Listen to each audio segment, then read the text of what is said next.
One of my recent posts on here was about Labour and NHS privatisation and how, where I live in Bath and North East Somerset, there's just been a huge outsourcing deal for social care.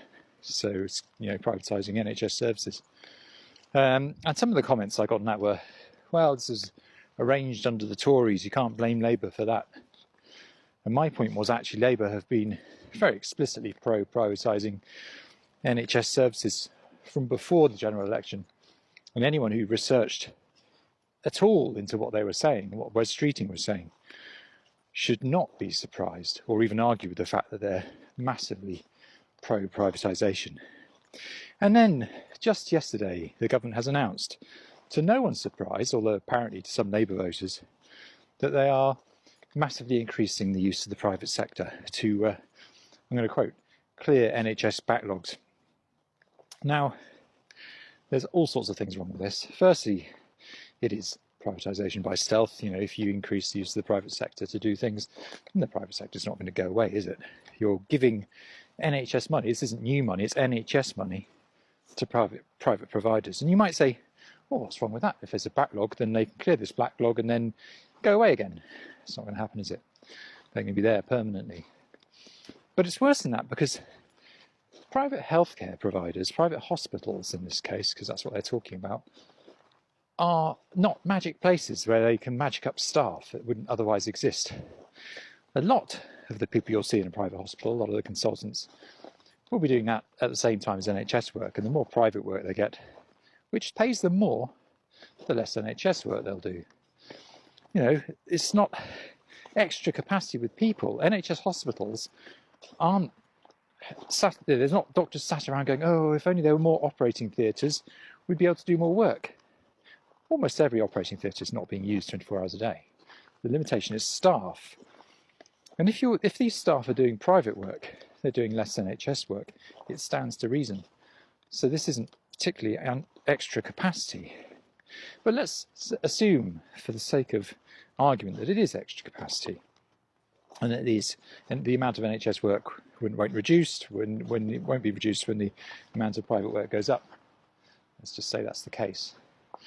Well, that's all well and good, but without getting into the specifics about how the NHS internal market works, what this work that the private sector are going to be doing is the easy stuff. It's the stuff for knee replacements, hip replacements, that sort of thing. Now, I'm not saying it's easy to do, I couldn't do it, but it's pretty bread and butter when it comes to healthcare.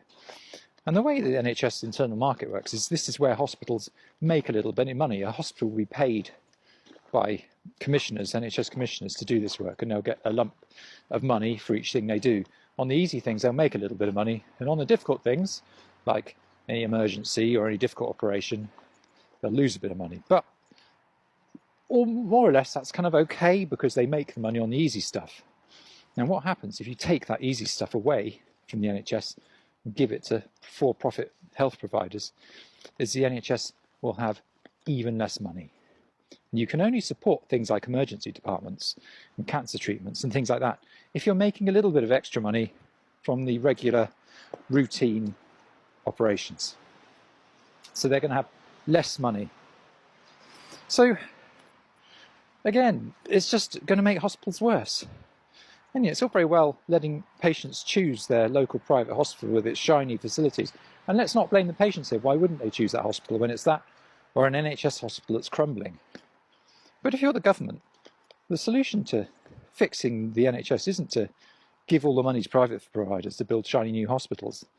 It's to allow the NHS to fix their hospitals and expand their hospitals. And yet anyone in NHS provision knows that the money for capital projects is not there.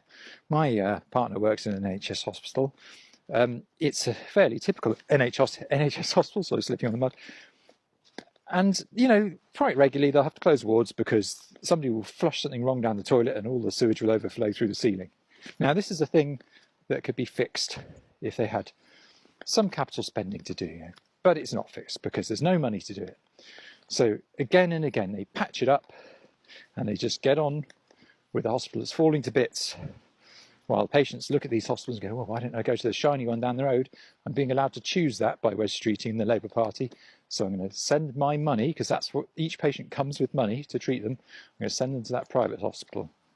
The solution is not to give money to private hospitals so they can cream some off for profits and not expand your NHS hospitals.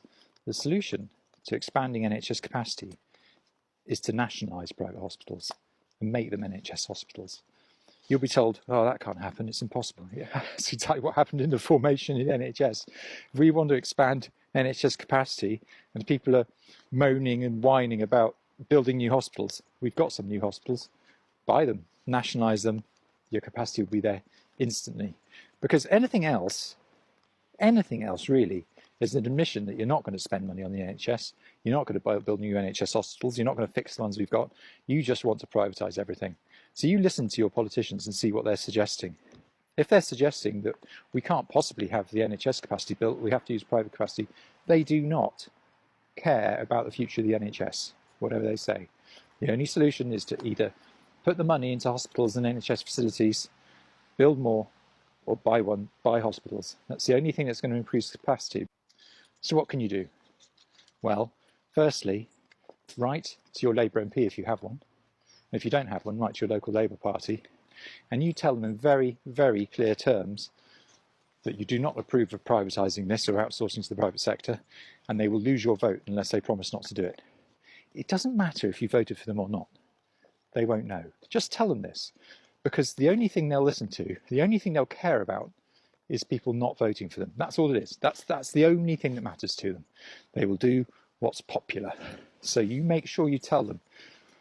But to back that up, and I'm going to put an interest here as the Green candidate previously, just vote for a party that will do it. The Greens, as far as I know, are the only party in England that will get private firms out of the NHS, bring it all back to run not for profit, for the people. And you've got to put all your money where your mouth is. You know, vote for what you believe in. Because if you don't, this is just going to carry on happening.